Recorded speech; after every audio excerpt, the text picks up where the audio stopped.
GearWebsites.com is your source for firearms-based playing cards and books. We also have mugs, shirts, and posters with designs that we've made live. Of course, we have patches. Every Friday is Free Patch Friday. We appreciate your support. Thank you for shopping at GearWebsites.com.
All right, welcome everybody. So we're starting our 7th live show here on Amazon. So thanks everybody for joining us. We've got a new camera, so give us some feedback. Probably should have linked to the camera. I wasn't even thinking. We're using a 1020 camera here today instead of the old 720. All right, 1080p instead of the old 720. We'll link to it in the next one. George can agree because George can play with a lot of the items that we're going to have here tonight. We got Gizzard Gary, who does live shows here on Amazon, joining us. Welcome. And he's got George the cat. Hey, buddy, watch out there, buddy. He's got George the cat over there in Kansas, and they'll do some live shows, I'm sure, here together. But I think that a lot of the things we're talking about here today could be used for the kittens as well as the puppies. Is the audio okay, by the way? Hopefully everybody's given us some feedback on the Amazon. We appreciate the people that follow us over here and the folks that are joining us live on Amazon, giving us the little heart, I guess, and the thumbs up over on the other places. So let's start off quick with a treat for the little co-host here, and we'll highlight it over here on the Amazon side. These Nutro Crunchies. We get some blueberry ones, which he really likes, and these are peanut butter. Let's see if he likes. Oh, he does like the peanut butter ones. What do you know? So that's our co-host. This is Bacon Bit for people that don't know who this guy is. This guy was found running around the streets November of 2022, and we took him in, and now he's a forced co-host on our shows. We feed him little treats and feed him all the time, and he has to test all these puppy appliances and things. Thanks for the feedback. I can't highlight stuff on the Amazon side, but I do appreciate it. Thank you. So let's get into it. We've got a lot of things to feature today, and feel free to ask any questions as we go along. The first item listed is his little carrier here. We're going to talk about his food here in a second, so if he doesn't mind, I'm going to take that out of the frame for just a moment and talk about this little pad that he's sitting on. It's actually a Kurgo dog booster seat, essentially. So it's got a wire frame to it, and it's got a structure, and it's usually going to sit like this in a vehicle. It's got these strong metal attachment points on both sides, and a third metal attachment point, if I can move him a little bit, in the back here. These are metal flat D-rings, and they attach to a very substantial nylon belt that I keep stowed away in one of the front pockets of it up here, because right now it's not in a car, obviously. I use it sort of as a travel bed, or in this case, as a little desk bed. I bought this thing as a car seat because he's so little. I didn't want him scooting all around in the front seat if there was an accident or I braked sharply or something. So this gives him quite a bit of distance here, and it's hard to explain, but inside of here, there's actually a crisscross of strong metal wire. So bounded wire or stranded wire, and that creates an internal strength to this thing. So it's not just a bag, it's a structure. And when it comes up, it's kind of like a wired net here. So there's no way he's getting thrown from this or nothing. This can be attached to the car seat very securely. This part goes up and around the car seat. Here, if this monitor that he's sitting in front of was like the back of the car seat, the strap would come up like this to the neck strap of the car seat. And then this other belt in the front here goes around the car seat. So this thing is super secure. And then you can put his harness. We'll talk about some of his harness options. You can harness him to this or just let him jump in and out. And this becomes like a strong little nest out of one of your car seats. Of course, you can put it in the front seat or the back seat. They probably want you to put it in the back seat. But we drive a van, so this goes in the passenger seat of the van. But then I figured out I could set it here on the desk next to us while we're filming, and it becomes a nice little nest for him. He likes to lay down. And now when he lays down, he isn't smashing into these cords over here. He's not pushing the monitor over the side of the desk. And he has like a little safe place to hang out. He really likes it. They're super well made. It's lasted me for all this use. I can take out the orange part and wash it, which is probably is due with the washing because he's pretty stinky. But actually, it's got a pad under here. So if it does get filthy, because he's filthy, you can see how clean it would be if I had it clean. I'll probably clean this one of these days. It'll come out as clean as that orange over there. So that's what we're starting with. His little place that he sets here is a Kurgo dog booster seat. Second thing that we'll talk about today, and I kind of put these in order of the way that how often we use them and how much he likes them. And I think he's been more comfortable sitting on the table here, sitting on the bed, sitting on the car seat with this booster seat to sit in than he ever was just sitting on the seat. Because seats can be kind of slippery. You also have to worry about their little dog nails digging into the car seats, the upholstery. This prevents any of that. So the next thing that he uses a lot in conjunction with this food, I guess we could talk about the food. We got this from a friend, actually. He's trying it out, but so far he seems to like it. Let's see if that's accurate. Oh, yeah, see, he still seems to enjoy it. This is called Supreme Source. It's a grain-free dog food, and this version is salmon and sweet potato. I don't like sweet potato, so I'm not eating it, but evidently he's okay with sweet potato. I really like those little bits or those little kibbles for a couple of reasons. One of them is I can pour them into the side of this dog puzzle right here, and I'm not going to do it because it'll make a mess. Somebody's excited. But you can pour the kibble into the side of this dog puzzle, close it back up again. And once you got the lid closed back up again, does he know what to do? Let's see if he knows what to do. He's kind of got it figured out by now. He's got this maze down here, and as he rolls this, I think he knows it's not full. He can roll on it with his foot. And this is a thing that's made for cats or dogs, actually, Gizzard. He can roll on it with his foot like this, and then whenever he gets it lined up so that these holes are in the right spot, it'll drop the food down. It drops it into this maze. So I've seen cats do it, and they cheat by just doing this for an hour, and then all the food comes out, and then they just eat the food. But even if that happens, if your critter outsmarts this thing, they're still going to have to eat through this maze, and there's a different level to each of these, so it really makes them actually eat. This guy, we're going to talk about another bowl in a second. These like slow down bowls have worked amazing for this guy. He used to just wolf down food. He's very food driven. I know a lot of dogs are like that. And this allows him to be food driven. It allows him to enjoy the amount of time he eats, but it stretches it out from moments to, as much time as it takes a regular dog to eat instead of his crazy robot vacuum cleaner mouth. All right, so the next thing we'll chat about, and I really like that that's a puzzle, because what I'll do now is I give him half the food in this bowl. That'll be the next thing we talk about.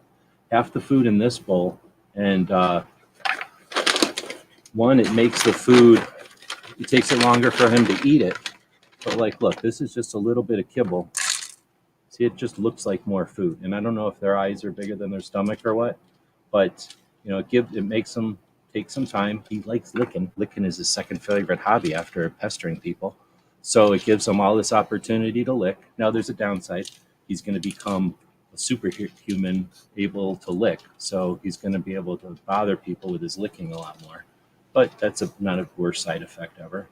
But you can see that it really just gives him some effort. He has to put effort into getting his food. And these little kibbles, I think, work great for this. All right, so the next thing I don't have here because I didn't want to take it down, but we'll talk about it, is the webcam. So if you don't have a webcam when you leave, it's just super nice peace of mind. You know, right now I'm filming the show on the iPhone here, but you could just as easily be looking at the video from the webcam, the Pet Cube, and it just connects to your Wi-Fi like any other device. But now you can watch what's going on, and I think that's well, since we've got that technology in 2023, I might as well use it, right? So the next thing in the list is the dog biscuits that we talked about earlier. Let me see if I can wrestle this dog food away from him. And here's a comparison to how fast it takes him to eat 4 pieces of dog food without the dog bowl, right? It's incredible. It's incredible. So this is the Nutro choice. I like these because they're kind of all natural dog food. They're not a bunch of crazy industrial ingredients or the leftovers from other processes. I mean, it might be the leftovers from peanut butter, but let me just double check. We're going to try a impartial test here by making him stand over here. And then, yep, sure enough, he likes eating it. So, like I say, I usually get the peanut butters, but he also likes the blueberries. The peanut butters smell like peanut butter, and the blueberries smell like blueberries. So instead of smelling like gross dog food usually smells, you get an extra benefit that it doesn't smell gross. We do have the Supreme Source sitting here next to us. And again, I'm trying this one. A friend gave it to me. But so far, he really enjoys it. All right, so now we're going to get into some things. Now, here's the most expensive item we're going to look at today. And I don't think you'd think of it just by looking at it because maybe it's so small. And this is interesting. It had been completely uncharged. And I started preparing for the video here, and it's already charged. So that's good info. I didn't know that. So what we're looking at is a rechargeable deal. This little cord here plugs into USB, if I can find the end of it here, and unplug it. This is just your typical USB charger. However, it charges, this isn't a flashlight, this is a grooming thing, a dog nail cutter, well, a nail grinder. So I've done a video on it, but you've got a metal head up here, and that metal head is inside of a plastic cover shroud thing. And this allows you to get just one dog fingernail in there. And I haven't used this side too much, but I usually use this side. Now, this dog does not like dog fingernail things. We're going to go take a look at the one that I've been using up until now, till I found this one. And that's this kind. I think they call it a guillotine style. I found this one and I really liked it. He had been using a kind that's more like a pliers. This requires me to grab one of his feet, kind of keep the foot in a position, and then try to get my cutter into a position where it's either opposite or along with the nail, and then get it. But keeping him steady, see, he does not like these kind. I don't know if he had say we found this dog. He's a stray, so I'm not sure what his life was like before we got him. But he does not like this thing. And the pliers, he doesn't even like being around pliers. He doesn't even like things when we first got him. So just being in the same room with this thing is a big improvement for him. But even though this one does work, and if he's in the right mood, after he's been out running around and he's super exhausted, I can sometimes get in there and cut some of the nail tips off. But he's got dark nails, and it's really hard to see where the, what's that called, the quick is in there. So this thing here is, I got this, and it's super expensive. It's a real one. It's a professional. It's made for dog groomers. But see how quiet it is? I don't know if that's coming up in the mic or not. It does making a noise. It's like a humming noise. But what I'm able to do is just move his foot a little bit and bring the the grinder, of course he's going to freak out because we're doing it like this. Come here, come here. You can bring his foot to the grinder though, and once he figures out what we're doing and it's not the cutter, he'll figure out and not care at all. So I can come in here and I guess you can see on the camera, I can come in here and touch each of his nails. He don't really care. It's not like a big struggle for him. And he must be able to feel it, but it certainly doesn't bother him. And normally I can sneak up on him when he's not really in a mood, and I can get whatever many nails he has here. I can zap all of his nails. And what's cool is this is the foot he hates the worst for cutting. I can usually get in here and not just get the nail, but oh, no, it's not going to get me up. I can not just get the nail, but I can wiggle it all around like this. So now it's not just a sharp cut, but it's like grinding. I don't know if you're going to be able to see, but I've had a friend let me know that you got to be careful with these, that they take off so much nail that it starts to heat up. And I can see what he's talking about on these professional ones. It is a combination of it's going fast, and there's 2 speeds on this. It's going fast, and it's such an aggressive metal grinder head. And they come with 3 different grinder heads. Again, very well made, right? Now I have another one here we'll take a look at that isn't a cutter, right? It isn't a thing, but instead it is, where is it? It's a set. He's got too many favorite things on this table. It is a set of a bunch of different grinding things. And this one's much more economical, I guess you could say, but you can tell the quality of it is, I don't want to say it's a toy. It's definitely, when I got it, I thought, oh, it's for grinding nails. What's the big deal? It is what it is. It's got one metal tip, but it's on a plastic base, and it's just a different level of quality. It has foam discs with different coarseness of like grinding paper attached to them, adhered to them. And then you take whatever coarseness, you stick it on the front here. I will hear this one. It has 2 speeds also. You don't even hear it. Now, it might have an issue with it just not being charged or the batteries being a little bit dead. Actually, I think there's 4 speeds, 2 forward and 2 reverse. But see, when you're in the higher speed, it's not that it has a noise as much as it's not concentric. So it's got kind of a wobble to it. But because if it's a disc, it's a foot he doesn't like doing. But this is the foot that he really didn't care about before. I don't know. He just has more of an issue with this. And I think it's because it's an exposed disc and it's twisting his foot at the same time. It's giving him the sensation at the same time. It's just, I don't know. And so whatever reason, I got this one and I thought, okay, it's better than grinding. It's better than chipping or cutting, but or it's good to trim up the cuts after you cut them. But now that I've got the professional one, I don't even use this one. I did like this one because it's much more economical. It was a great test to see if the grinding would be a better option for him than cutting. And it also uses AA batteries. And then it's got a variety of different tips on it. Again, I think you could use these for a cat. Gizzard is saying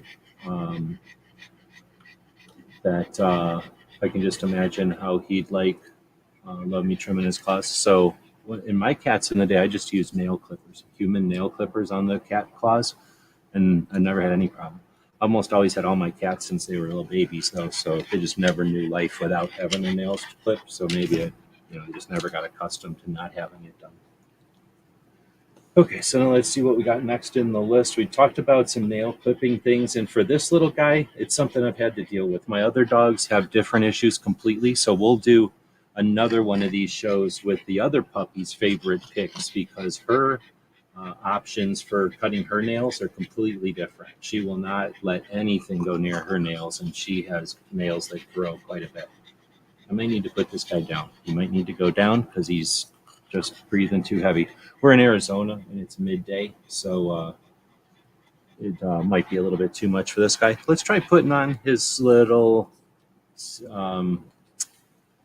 sombrero and see if that helps him a little bit. So soon here, somewhere in the list, we have the little puppy sombrero. Might as well drop that up here. Now, just heads up, sometimes puppies hate sombreros. So if you got to buy a 6-pack or something, might be worth it. If you're going to have a party and you want to have everybody a little sombrero, that's nice too. But I don't think you can get anything better than a little puppy wearing a sombrero. But again, he does not like it, and every once in a while, if I'm not looking, he will destroy a sombrero. So might want to get a couple if you're going to encourage sombrero wearing. Let's see. Next up is this clicker. This little guy has not yet had clicker training, so he doesn't know what's going on. But we're about to talk about clicker training. So show of hands, anybody that's out there live, are you a clicker trainer? Have you used clicker training before? I mean, if you've had a bad experience or you don't like it, feel free to chime in. But I learned about clicker training years and years ago, I guess more than 15 years ago, 17, I don't know, a long time ago, before my 13-year-old Doberman. Did some research. I'd been working at a bookstore at the time, so I read all kinds of books on how to train the dog. I really wanted, I was concerned. I wanted the Doberman to be well behaved and well trained, and I was going to have him. He was littler than this guy when I got him. So I learned about clicker training. Now, I originally had a much less expensive clicker. This one's kind of a fancy one because it's meant to last. It has a good shape to it. It's made out of durable plastic, and then it's got this place for a lanyard, and I put a nice Remington strong nylon lanyard on it. Probably made for some kind of dog something for Remington hunting products or something. So a pretty durable lanyard. And what you do, it's pretty easy. I mean, I could kind of show you the essence of clicker training right here if you're not familiar with it. You get yourself some food. Ideally, you get kibble. Let's be realistic here. These are too big for the puppy to just gobble, right? So what this book is, we're about to talk about this book. It'll explain a little bit of clicker training by having some flashcards and a book and a clicker in there. And it's a different type of clicker, but also a nice clicker. I probably picked too many out of here, so we'll use these for another demo in a second. But you essentially get yourself a bunch of small little kibble that the dog likes and that he can eat a lot of. So ideally something like with wet in it would have been better choice. Something like little pieces of bacon or something that he can just eat without getting thirsty. And then you do this. As you're giving him a piece of kibble, you click the button. And what happens is their little tiny dog brain gets programmed that the clicky thing is, part of eating a piece of biscuit or whatever. And it's fun. You can just do this when they're babies or whenever. You can do this with old dogs. Be careful. If you did this while you were eating a Snickers bar, you would click yourself, I think. But if you do this, oops, I got to get a kibble in there. Every time he gets a kibble in his mouth, I give him a little clicker. And essentially what's happening is you're loading the clicker, I think that's called. And what'll happen is as soon as he does something good, like let's say you're trying to get the dog to look this way, puppy, right? If I want him to look at me when he says puppy, like let's say he's looking over here. What's over here? Let's say he's looking over here. Yes, he's going to be like that. So puppy, hey, puppy, good boy. See how I gave him the click right when he did the good thing? He's looking over here, puppy. Good boy. So as soon as he reacted the way I want, I encourage him with a click, or I say thank you with a click. And you just do that. You just get in the habit of doing that, and it doesn't take any time at all. With a smart dog, really, it doesn't take any time at all. And what you end up is being able to teach all the neat tricks that you've ever seen, all the complicated tricks and stuff, because what you can do is like, oh, you want him to lift his foot? As soon as he lifts his foot, you click him, and then he knows that was the thing. Because if he was about to lift his foot and do about 6 different things and you said good boy, he's not sure what he was a good boy about, or what he was a good girl or she was a good girl about, right? So this clicker just lets you do an instantaneous, that was the good thing. So that's how you start to see dogs who can lift one ear or open an eye or something like that. What's Gizzard testing about? Are we having issues here? But thanks for giving us some feedback if we are having some issues with connecting. I'll mention again that we're talking about the clicker itself. You can get these standalone. It's a pretty substantial one. Or we've got this Tricks for Dogs. It's a kit that you get. And this is I think this might be a good idea for someone who's new to having a puppy or has a dog that is not already got a lot of tricks down. So you get a different type of clicker. It's orange. That's cool. And it's still substantial. You see it's a little bit different. And then you've got some flashcards. You've got a bumper sticker in here. And then you've got the booklet. And the booklet is essentially one trick per page. It's like 64. So there's like 64 tricks in here. And it's all the base, everything in all the normal tricks and then some cool ones and how to accomplish them with the clicker training. Pretty cool way to kind of get some stuff out there, and you're not setting them up for a course. You're not buying an elaborate obstacle course for the dog or whatever, and then you kind of can test if for your own dog or for a friend. You can test if that dog's got it in there to be a trick dog or not. Is this panting getting too much? I can put this dog down if we're getting too much panting. I have him up here obviously because he's the star of the show, but he's very noisy. He's very noisy. All right, what do we got next? Okay, we got the opposite of reinforcement. We have negative reinforcement. I'm not a big fan of this, but I'm going to use this guy as a test subject. However, if you're walking or if you're jogging or if you're bicycling or doing anything outside, I guess, and you have to worry about a known dog that's a bully or a jerk or something, or if you've got the potential for just random dogs running around being weird or whatever, this is a they call it a dog trainer, a negative behavior trainer. I don't know what to call it. So essentially, you've got a light, you've got two different levels or types of ultrasonic noise. So when you put it into light mode, now I'm shining a light around, no big deal, right? But when I push this button, you'll see he got mad. I pushed the button accidentally. He does not like it when you push the button. So there's the light mode, and then there's mode 1, and there's mode 2. They're not going to really tell from him, but when I push the button, watch what happens. He does not like it. And when you put it into mode 2, it's a little bit louder, I think. Oh, and it also flashes the lights. So what this is doing, I can't hear it. I don't know if the microphone picks it up, but the dogs don't like it. If they're barking, it'll disrupt their barking.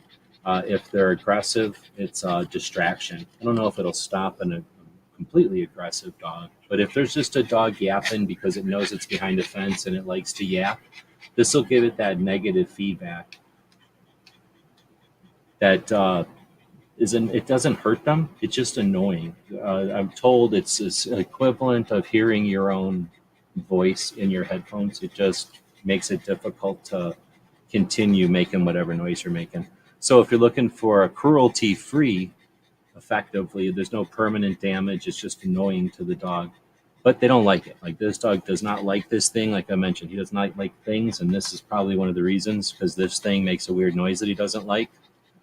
But I think as far as a effective tool, if you have a situation, I think this is more than I'd want to carry all the time. But if I knew I was going on a jogging route or on a walk where there was some dog that made a lot of noise, I think this would be a great option. So, oh, did I lose the stream?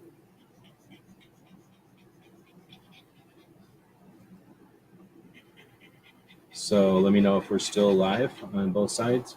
I'm new to this, so maybe I'm letting things hang too long on one item or something. But we were talking about the deterrent, the ultrasonic deterrent for training. Next, we're getting into some brushes and dog, what do we call this? Dog care, I guess. So this first one is a pretty handy one. A lot of people have seen these before. It's just a mitten, and you've got this little goofy fingers on one side, and then on the other side it's soft. So on the one side, he'll sometimes, if it wasn't on camera, he likes to attack this side for whatever reason. He thinks it's funny, like a stuffed animal. But on this side, I guess it's designed to brush him a little bit. Oh, that's weird. I'm getting a weird lag on the screen. It's designed to brush him a little bit, but I think it's more for just like a massage thing, just to let him know that you're giving him an extra wiggle or something, kind of getting through the hair. It does have some hair come off, but I haven't seen it really been much of a hair removal device. So I'm thinking of this as more of just like kind of like a cat tongue, just giving them a little bit rougher texture when you're rubbing on him, because he certainly likes that. He likes it a lot when you just go in here and put this thing on. Actually, both the dogs really like it. So when we do the other dog's wish list or her favorite items, this one will show up again. And these are inexpensive. Chances are, if you've got the bad dog type, they'll chew this thing all up and you'll have to get another one, I'm sure. I've never had a bad dog, so I'm not sure. So let's see. And then I think that one happens to come with a toothbrush or something as well. We had the little sombrero, and I encourage you, if you haven't got yourself a set of little sombreros before, dogs hate them usually, but they're precious, they're adorable. So having a little puppy sombrero can't be beat. I used to get plastic ones, and now I go all out for the wicker and fanciness on them. Another thing I didn't feel like bringing up here is anybody wants to be back on is this cooling bed. So I got it featured over here on the Amazon side, that you can get these cooling beds that give them a chance to cool down a bit in the house. But what we do have sitting in front of us here is something that might calm them down, and that's our treat gun. So you take your bubble, and I use it like a little cup. You get in here, scoop up a little bit of kibbles, too many, little bit of kibbles. Scoop up some kibbles, connect the thing back up, and now what you've got is a bubble bit launcher. So you cock the thing by pulling back on this charging handle, and you can see that brings it back. You can see how many little kibbles fell in. It looks like a couple of them. And I wouldn't want to shoot them at him. That would be no fun. So we'll shoot them at this bag right here. And here's the trigger down here. So this is the altar of puppy biscuit throwers. And trust me, that shot like 5. He loves this thing. When he knows this is coming out, another reason to go with small kibble, like the Supreme Source. If you got ants, you might not want to play with this. Maybe in the backyard, back porch type of thing. But if you like I say, once he hears this, he knows what's up. Just like he knows what's up with that ultrasonic thing. I'll shoot it one more time. So little puppy shooter, you can get them in a couple of different colors, no batteries, they're straightforward. They are what they are, and they work.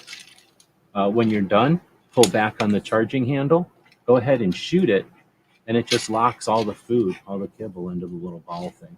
So again, this kind of stuff, easy to keep. I didn't tag the bag that we keep all this stuff in, but you have like a backpack for your critters, and you can keep all this stuff in there. Let's say you're at the dog park, you could be playing shoot the food around, and then some dog comes around and is being aggressive. You've got this to deal with it. You can teach the dog, have all this stuff in one place. All right, so next up is another winging device, another way to wing stuff at and for him, and that is with the Chuck It. So a Chuck It they've been around for a while. They're this long plastic long thing, and they've got like a grippy end. They use their own, FYI, their own size tennis ball. So not every tennis ball is going to work in here, especially not every dog tennis ball. So they've got this orange tennis ball. It fits into this cup pretty well. And there's a couple of cool things about this. You might be able to just tell by looking at it. It's made to wing this thing like across a big field or whatever, like really far. And using the power of a fulcrum or leverage or whatever it is to really wing the tennis ball. What I like about it, every video I talk about it, let's say I'm standing here and I got this little tiny dog on the ground, and he's playing with his ball. But it happens, everybody knows what happens. He plays with the ball until he's done playing with the ball. And then it's just sitting there on the ground. Sometimes it's all gross after he's done playing with it. I can come up here standing up, and while I'm standing up, reach down just by bending over. I don't have to reach over and grab this thing off the ground. I can just click, standing up, click, grab this ball, put this whole contraption, it's got a hooky thing here, put it back on the hook, and it's all put back away. I never had to touch the gross slimy ball at all. And another thing I'll do is launch it by smacking it off my foot. You'll have to watch the video because it's not possible to show you here, but this is like the 21-inch one or whatever. There's a shorter one, and I recommend the green longer one because essentially you never have to bend over to pick up a tennis ball again. I got to take this over to our one friend's yard, which is this dog's second favorite place to go, and we'll try winging this thing around and see what he does. He likes playing with it in the house, but he's sort of a big fat lazy dog, and that he doesn't really fetch this. He just thinks it's neat that it gets thrown around, and then he's immediately sick of it, and I have to go get it. So not much of a game player on that thing. Okay, thanks for the feedback again on the Amazon side, Gizzard. Much appreciated. So I guess I got them a little bit out of order here. That'll happen. I'm still figuring this out. We're back to another couple of dog hair scrapers. So didn't we already talk about one of the hair scrapers, or am I crazy? No, I guess we were talking about nail things. So now we're getting into the hair scrapers. This dog's pretty much good to go with this guy until, so I got this thing because I thought it was a good match for this guy. And then I started using it on the girl. She's got a much longer hair. And I thought it was working good on her until I found an even better one. We'll talk about that in her show. But this one does work good for this guy for certain things. His legs, like behind his legs here, parts of his butt, places where his hair is a little stiff, sometimes on his neck a little bit. But the thing is, he's all too squishy. He's all tender and soft and pliable. So this kind of scraper doesn't work that good on him. He's too tender for this. So, this is okay. Don't get rid of it. I'd keep it around. But what I do like for this dude is this thing. And I would have never in a million years thought this was for real. I thought this was like, somebody had a bunch of extra mice laying around and they're just trying to make some money or something. Like they bought too many mice and they turned this into a dog scraper. But whatever it is, this is a soft rubber for people that know what I'm talking about. It's like a Hogue rubber. It's that same kind of rubber that Hogue would use. So it's a weird pattern. It kind of looks like a gym shoe or something. And then it just kind of looks like a mouse. But I guess that's just because that's ergonomic. And I haven't done this dog in a while. But you scrape on this dog for a little bit. And it's somewhere between a massager and just rubbing a mouse on this dog. And what'll happen is something between static electricity and the shape of this. I guess he's not shedding right now. But this thing creates sort of a layer of dog stuff that then pulls more and more of the dog stuff out. Anyway, this thing is a great little hair remover for this kind of dog. Whatever you'd call this, like short, straight hair. And I didn't think he shed that much until I got this thing and just saw how much I was pulling off of him. So it's just too hot, I think, right now. He doesn't have any hair built up. It's super hot in Arizona. So it's just not a great time to try to show you the demo of this. But if you look at the video that we did a couple of months back, this was, is he getting too loud? I can put this dog down. This is a really good for this style of hair. The other dog doesn't work as good on her. It just immediately gets full of hair and you have to clean it. One wipe and it's immediately full of hair. But on him, I'm still saying it's a great option for him.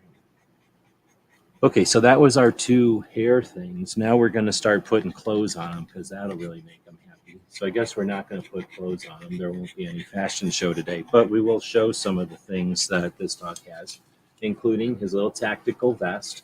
Now I've added some accessories to it. Okay, we are going to put it on, I guess. Well, he's insisting that it goes on. So here we go. If he's operating, he's got some kind of, if he's going to be working in theater and he's got operations that have to get done. Obviously, if he's doing some kind of an aerial drop or sea infiltration, he's got to get decked out. So we'll get his gear on. This one is in black multicam, of course. And I was going to say, we've got a couple of pouches that I just added to the side here. This one has his press badge. So when he goes out, he's official. He's got his press badge. And then let's just say a detonating device for something that he keeps on the other pouch. But that's his business when he's got to do operations or whatever he's doing. So I think having a little tactical vest, especially for a little dude like this, for big dogs, it's a whole nother thing. I mean, get them. It's handy. You've got ways to grab your big dog. You've got ways to put stuff on your big dog. But with a little dog like this, it's 100% putting the handle on their back that gives them support under their butt, on their spine, doesn't let them squirt out the front, and lets you grab that little dog away from a big dog or something, or away from danger, away from a falcon or something, especially on these little dogs. He's only 18 pounds. A big falcon could come by and eat him. A coyote could eat him like an hors d'oeuvre. So having a good way to grab him when he's out is ideal. But it's not perfect because look at how hot he is right now. Can't use it all the time, but when it's the time, and like I say, when he's operating, of course he has to wear it. But even when he's not in uniform, this thing is pretty handy when we're out and about, unless we're in the water. Let's say you got waterborne operations. A bad guy is out at sea. Maybe he's interdicting intercoastal uh, cartel operations. So he's going to put on his appropriate headgear, but then he's getting his little floaty dealy.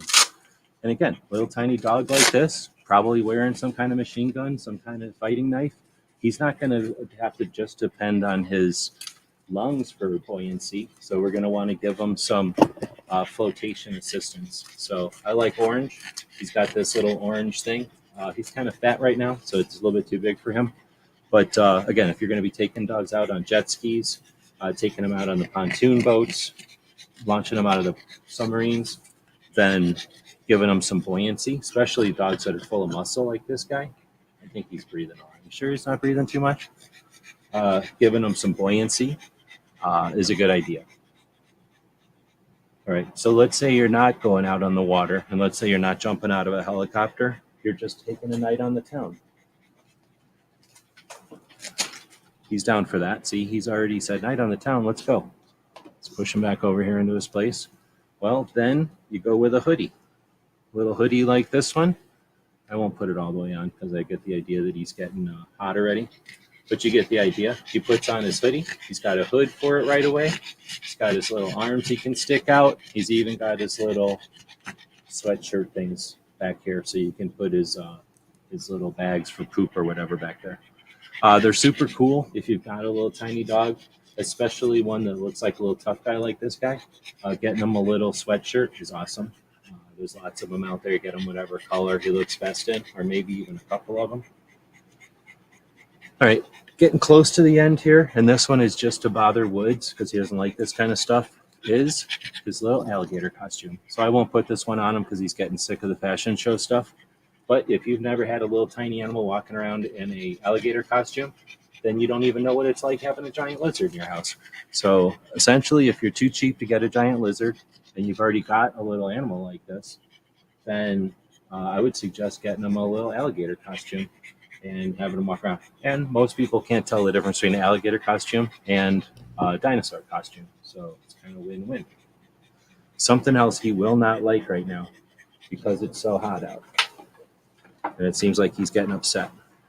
But this thing here is his dog carrier, and it's a sling style, so it's not a backpack.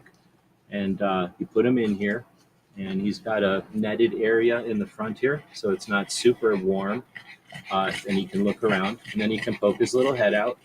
He can lock onto his chassis or whatever kind of collar he might have on. He can snug this up. And then, of course, you got the quick zipper to get him in and out of there. And should we put him in there? I don't think he's going to dig it. But you get the idea. He would fit in there. Then I can just carry him around like a tennis racket. Easy breezy. Carrying my dog around in a pouch. No big deal. But if I got to get on an airplane, you know? What do we got next?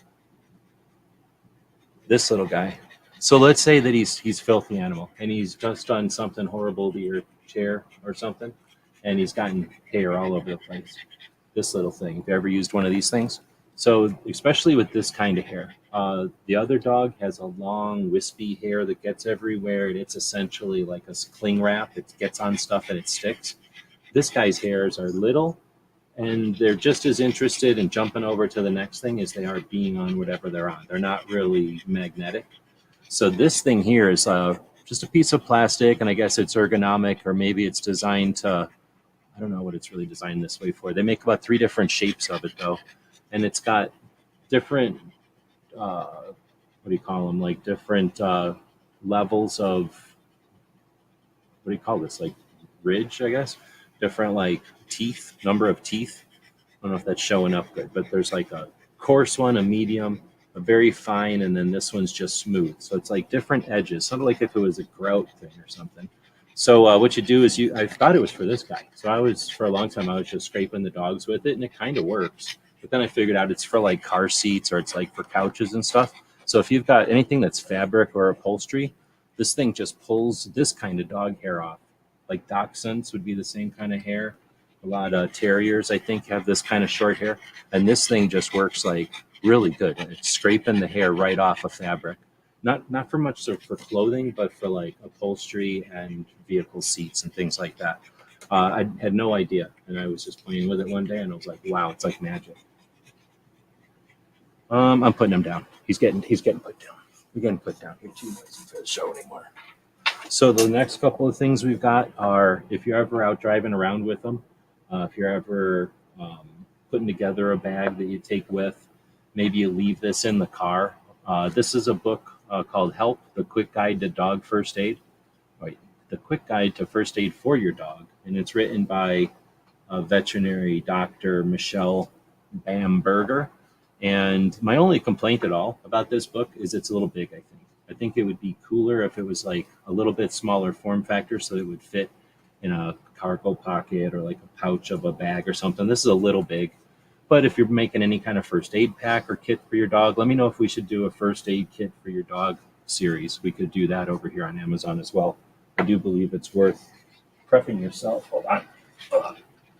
Prepping yourself with a few items ahead of time if there's ever an emergency where you have your dogs with you, or worse, a dog emergency, right?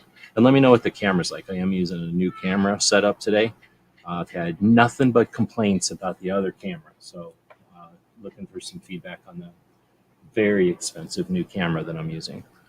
And thanks to everyone who's watching again live. We do appreciate it. And as we've been chatting here live on Amazon, these items have been linking up over on the side there. Thanks to people that grab stuff and give us hearts over there. Looks like we've got a whole bunch of hearts over there, and the people that follow us on Amazon. All right, so this is a book. Essentially, it's a first aid book. You could just read it. Like I'm interested in dog first aid, so I'm going to read this from cover to cover and understand this knowledge. Like I'd recommend that, but then I'd also carry the book with you. As someone who's had to deal with an emergency with a puppy before, one, having read the book and understanding it, the dog first aid and how it compares and how it's different from people first aid was useful. But then essentially I was sitting in the middle of California desert with very little to do other than wait. And while I had that stressful time to deal with, having this book to reference, to just go back and scour, gave me a useful distraction from the stress. And I don't want anybody else to ever have to deal with that. But if you do, carrying first aid books with you can give you that. And I've heard of that for survival situations before, but this was not a survival situation. This was seriously just a wait and see type of situation. And during that time of stress or whatever, it was great to have a real distraction. Let's see. Krabby's asking, do a lot of dogs get bitten by snakes out here? We're in Arizona. Dogs can get bitten by snakes out here. We had a dog who was really, all of our dogs actually are Arizona dogs born out here.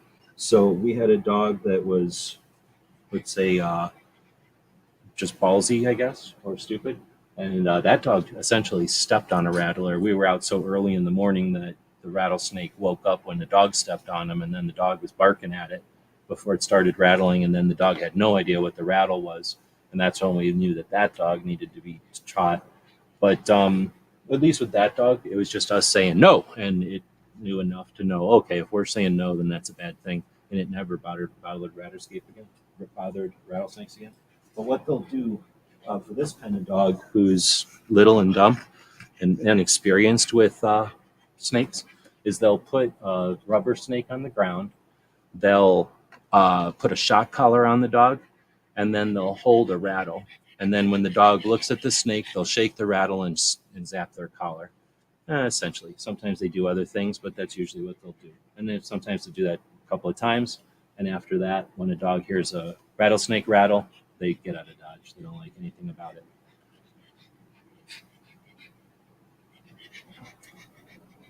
Do they have rattlesnake vaccines? Yeah, I guess, but I wouldn't want a little guy like this to have to depend on something like that. That would be pretty tough. All right. Well, again, thanks to everybody for joining us. I think, let me look at the list here. The book was the last thing on the list. Little guy's got an ear itch, so he's freaking out.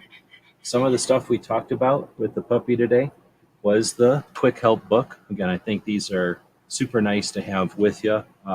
There is difference between dog and people first aid, different ways to do CPR, different issues with poisoning and things. All right, I guess I'm going to have to put him down again. I need a mute button. So do they make a mute button for these things? Next up, we had the dog hair remover from like seats and upholstery. No batteries, no vacuum, super fast, no sprays or anything. Why are you itching your ear so much, buddy? We had the carrier. I haven't had a chance to test this yet. I just got this not too long ago. I haven't even done a video on it, but I'm stoked because my ultimate dream is to take this dog everywhere and be super obnoxious and like, oh, I'm carrying my dog with me, and now I can do it in style. Then we've got the dog alligator costume, or call it a dog dinosaur costume, either one. If you haven't had a tiny little dog walking around in a dinosaur costume, then you've never experienced a large lizard in your house. Plus, they hate it. And sometimes it's, the dog needs to hate things. Can you put the lizard costume on underneath the dog sweatshirt? I guess so, if you wanted to. There's our Q09er patch on there. Thanks for the patch. And you can see the dog sweatshirts do have this little slit in the back, and that's if they've got their harness on. And then you put their sweatshirt on, you can still attach the harness through the back there. We talked about his life jacket. I'm not going to drag that out. It's underneath everything.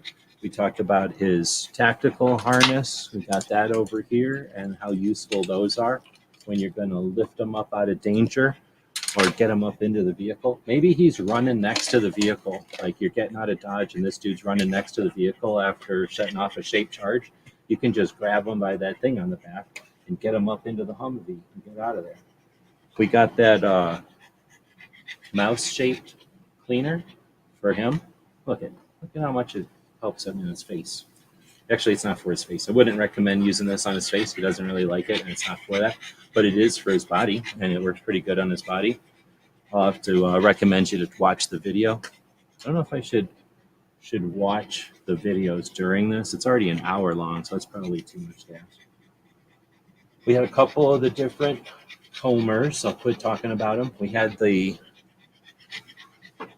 Chuck It ball thrower. What I call it is the not have to bend over anymore cheater. Just get the 21-inch one, and you never have to bend over. When the dog gets sick of playing, which almost every dog does at some point, you can go over and just pick the thing up. And look, he wants to go play with this. Yeah, we're not going to go play with your ball right now. We're filming a video. Sit down. Would you film the video? Quit being obnoxious. We got the kibble thrower. Oh, see, look who got all upset or got all excited when we got the kibble out here. We'll have to demo the kibble thrower one more time. That'll give him something to do. And imagine shooting that into a big room, into the backyard, out on the porch. It shoots it essentially in a shotgun pattern. So once you cock it back and it gets some kibbles in there, see, they go all over the place. Again, be careful if you've got prone to ants, because this will create all kinds of ant fodder. The cooling bed isn't up here, but check out a cooling bed if you haven't got one and you're in a hot area, giving the dogs a place to lay on that's cool. He managed to wing his sombrero away on the floor over there, so I will put his sombrero back on eventually. His mitt, I guess if he's going to go over there and play, I'll grab his sombrero. Hey, ha-ha, buddy. Can't beat a sombrero on a baby dog. I'm telling you, everybody loves it. Great gift. Everybody loves it except the tiny dog. Okay, that's true. The little dog doesn't like it. Negative reinforcement. Let's do it just to piss him off. See, he does not like that thing. Then we go to positive reinforcements. Good boy. Here's the trick. When you're loading up the clicker, food, click, food, click, food, click, good boy, click, good boy, click, so that he doesn't get food obsessed. You can give him a good boy, or whatever he likes. If it's good boy, right? Whatever it is he likes, you give him one of those with the click, and the click becomes the instant positive reinforcement. Great way to train all the tricky things. We had the couple of different dog clippers, the ones he doesn't like, and this professional one that works great. The most expensive thing we got talked about today. I think worth it. Salmon dog food. He eats it. Nutro biscuits. He's a big fan. He eats them. He's such a big fan that somehow there's a hole in the side of it. I wonder how that happened. Let's talk about that after the show, buddy.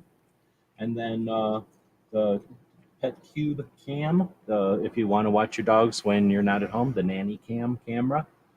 Just use a web or a phone app to watch what's going on with them.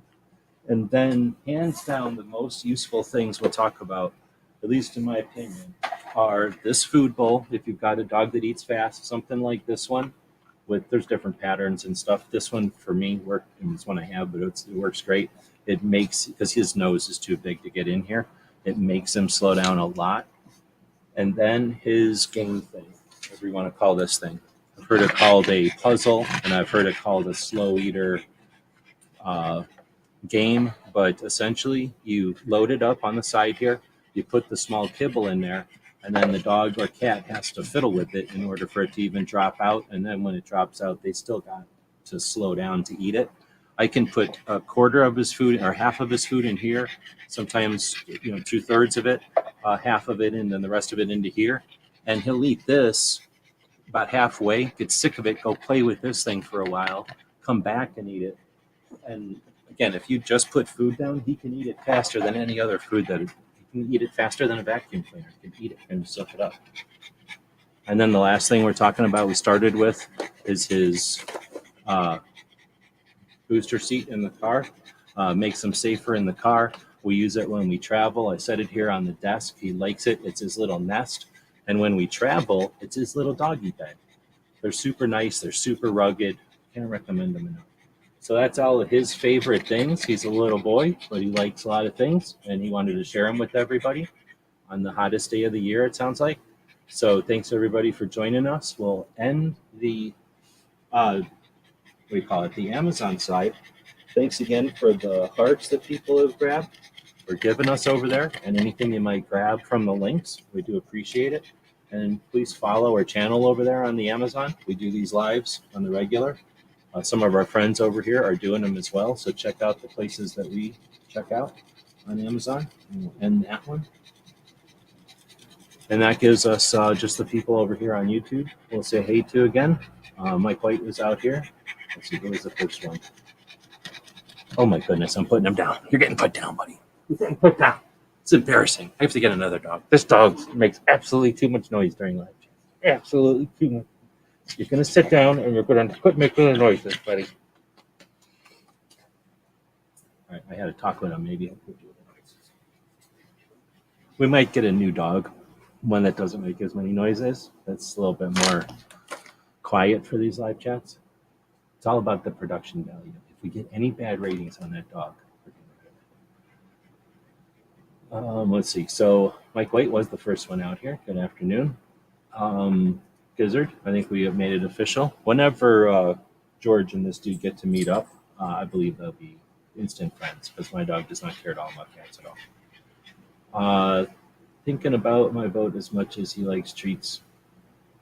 Probably food and treats. Oh, you're talking about on the YouTube side. I forgot about that. So let's get a look over on the YouTube side and see what our poll is doing over there. Favorite thing for your puppy. With a couple of votes in, we have somehow a 3-way vote. How does this even work? I have to refresh or something. Somehow a 3-way vote between food bowls and food. I think that's what this guy would pick most of the time. Look how long that's taken to refresh. Is everybody seeing how long it's taken? That's how slow my internet is. Okay, so this is better. Food and food bowls, 33%. Toys and games, 33%. And leashes and walks. So essentially, we've got a third and a third and a third going on out there right now, which I guess makes sense. I'm a little surprised that no dogs like going in the car. I feel like maybe y'all aren't taking your dogs to enough places. Maybe. I'm just saying for your dog's sake. maybe y'all ain't taking your dogs to enough places. Thanks for the feedback on the audio out there. I can never tell, and I certainly can't tell now with the whole Amazon thing happening.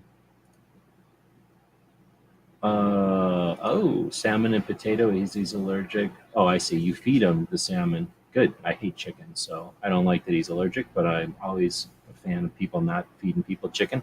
And from what I understand, Gizzard is also a fan of people not eating chicken. Answered the poll for George. He picked the correct answer, which of course was food. Let's see. I can just imagine how much George would love me trimming his claws. I think we talked about that one before.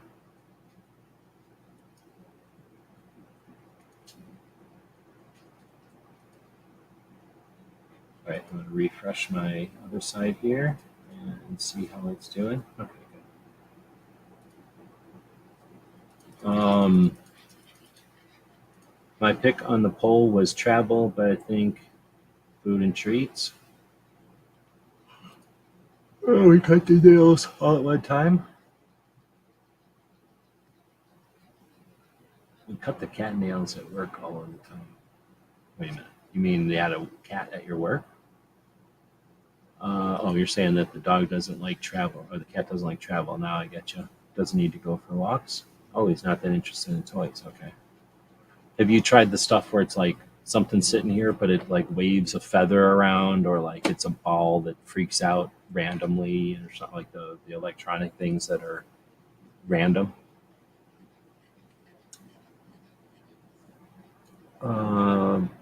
Let's see. Scuff out there. It's really aggressive. Oh, I see what you're saying. You're talking about cat claw declawing and stuff.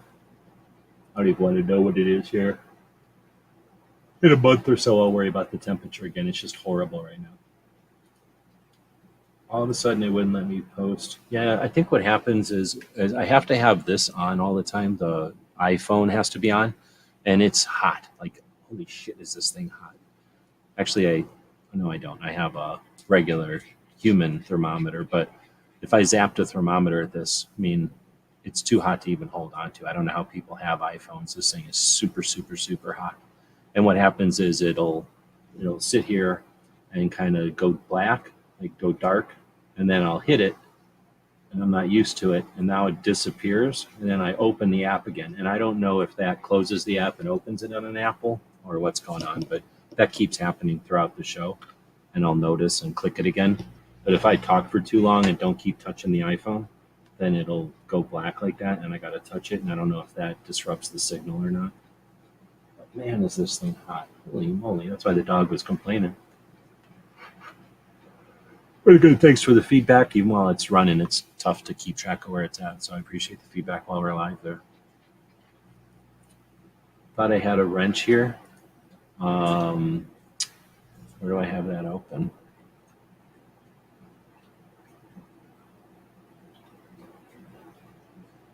I don't know.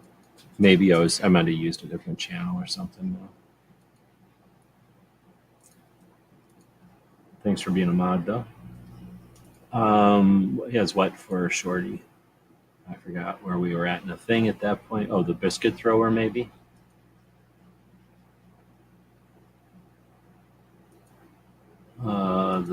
The kind with the knobs at the end of the wires. Oh, I know what you're talking about. I've had those. They wouldn't work with Mello, as you can imagine.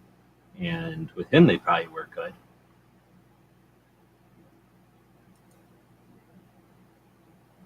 Oh, man, I bet your dog is good at fetch, dude. Like, this dog would not be good at fetch. He can sprint, and then he gets super tired, and he watches the other dogs sprint. Mello, I think she would love a freaking throwing that ball, but she's so weird. She got really messed up, so she's not normal. But so she doesn't play with dogs or nothing. She just stands there looking at them weird. She's like awkward, but every once in a while she'll start to play, and I'm gonna bring that thrower next time I go to my one friend's house, if I remember, and then see if she'll play with it. What's sweet is you get those throwers used for like $1, so they cost like $26 live or new, but you can get them used for like $1. So keep an eye out at used places, and they're like $1. I've almost bought like 4 of them because same kind of thing. I know there's dogs out there that will devour it, especially if they see you using it to throw a ball. They're like, as soon as I get my hands on that, it's dead. Let's see. Say no to wearing clothes. See, I know he was anti-dog clothes. Here's the deal. If they're living rent-free, they're wearing what you tell them to wear. Until they start paying rent, they're wearing what you decide. They don't get to choose. And if you don't know what it's like to have little tiny lizards running around, I'm telling you. And now I got this. I didn't put this in today because the show couldn't handle it. But now we have this. This is his hot dog costume. It's not a sandwich costume like some people would say. This is a hot dog costume. When he puts this on, he's a little baby hot dog. Runs all around. He loves it. Actually, he hates it, but again, he doesn't pay the bills, so that means he loves it.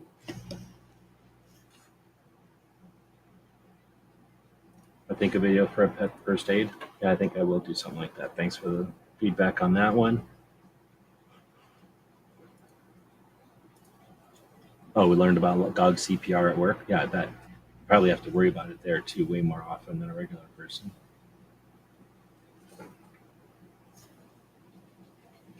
Something's falling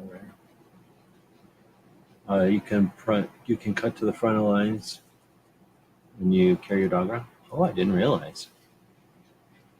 Now, if you take the Pugosaurus costume on him, if you put the dinosaur costume and then the hot dog costume, then he's a hot dog dinosaur, and then you carry him around, that's like 3 times the bonus points, I believe.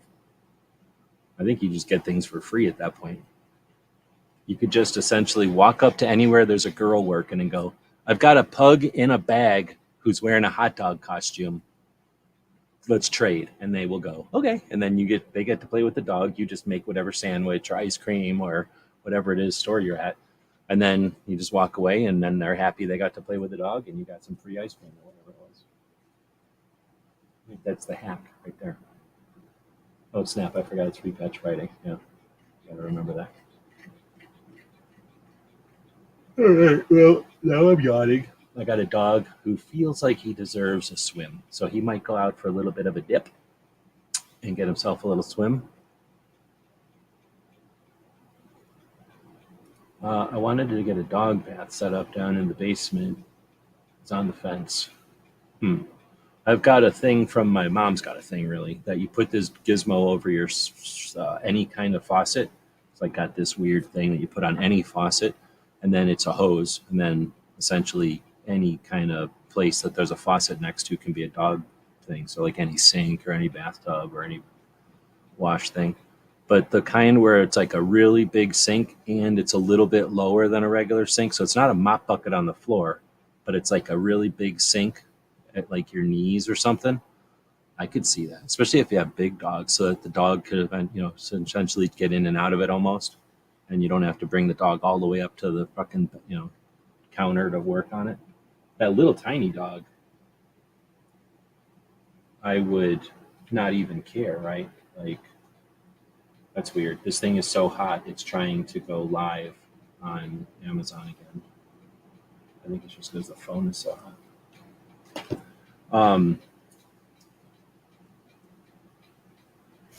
But yeah, I could see getting a dog.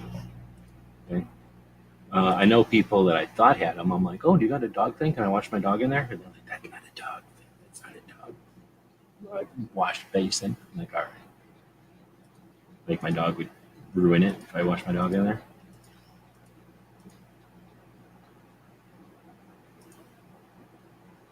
All right, well, with that, I think we'll wrap this thing up. This is just a big mess. I got to put all his dog stuff away, which is almost always the case when you have a dog laying around.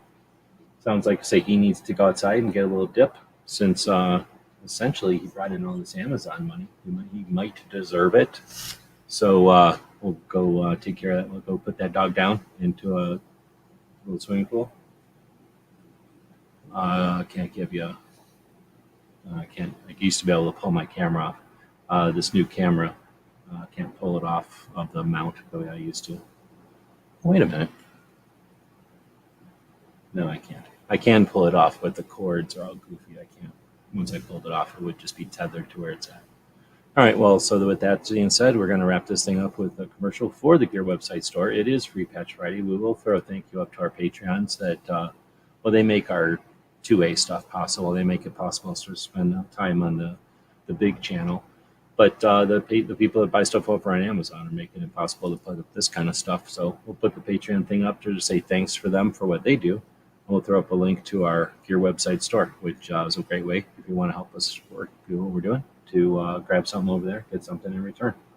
Thanks for joining us. We'll be back again with more of these in the future. GearWebsites.com is your source for firearms-based playing cards and books. We also have mugs, shirts, and posters with designs that we've made live. Of course, we have patches. Every Friday is Free Patch Friday. We appreciate your support. Thank you for shopping at GearWebsites.com.